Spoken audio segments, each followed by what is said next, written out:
We all know the charismatic, rum-swigging Captain Jack Sparrow. But what if I told you the real pirates of the Caribbean were far more cunning, more brutal, and in many ways more revolutionary than anything you've seen in a movie? This isn't Hollywood. This is the Golden Age of Piracy, a brief but explosive period in the early 1700s.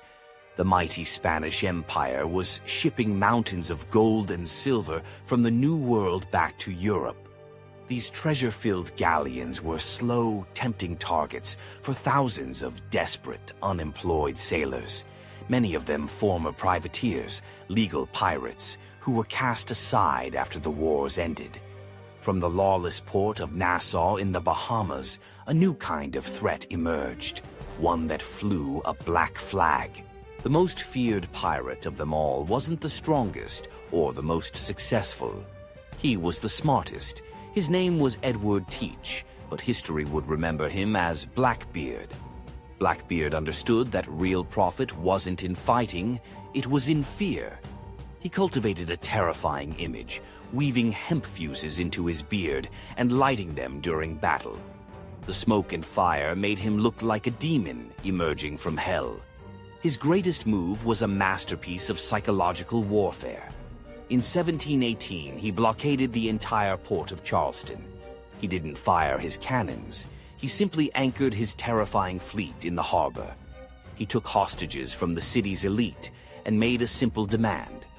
Not gold, not jewels, but a chest of medicine for his crew.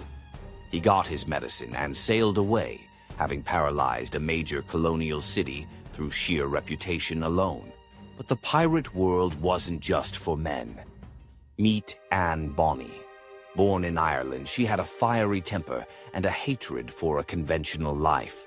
She disowned her wealthy father, married a poor sailor, and sailed to the pirate haven of Nassau. There, she left her husband for the flashy pirate captain Calico Jack Rackham. But Anne wasn't a captain's wife. She was a pirate in her own right. She dressed as a man, fought with pistols and a cutlass, and was known to be as dangerous as any male crew member. She, along with her friend Mary Red, shattered every stereotype of the era. They proved that courage and ferocity knew no gender, earning their place as two of the most famous pirates of the Golden Age. So what about buried treasure chests and secret maps? For the most part, that's a myth, popularized by novels like Treasure Island. Pirates wanted quick profits. Loot was usually sold or divided immediately. The real treasure was often mundane things like food, weapons, and medical supplies. What was real and far more interesting was the pirate code. On a pirate ship, life was surprisingly democratic. Captains were elected, and the crew could vote them out. Everyone had an equal say in major decisions, and the rules, known as articles, were agreed upon by all. They even had a form of workers' compensation, with specific payments laid out for losing a limb in battle. In an age of tyrannical kings and brutal navy captains, a pirate ship was one of the most free and equal places a man or a woman could be. But this pirate utopia couldn't last. The empires struck back. They sent powerful navy fleets and ruthless pirate hunters to the Caribbean. They offered pardons to those who would surrender, and a hangman's noose to those who refused.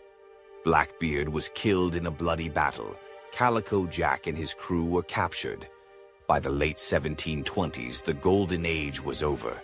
The pirate threat was extinguished, but their legend was just beginning. The real pirates were not goofy adventurers. They were complex figures, outcasts, rebels, and brutal thieves who created their own society with its own rules. Their real story is one of rebellion, surprising democracy, and savvy marketing.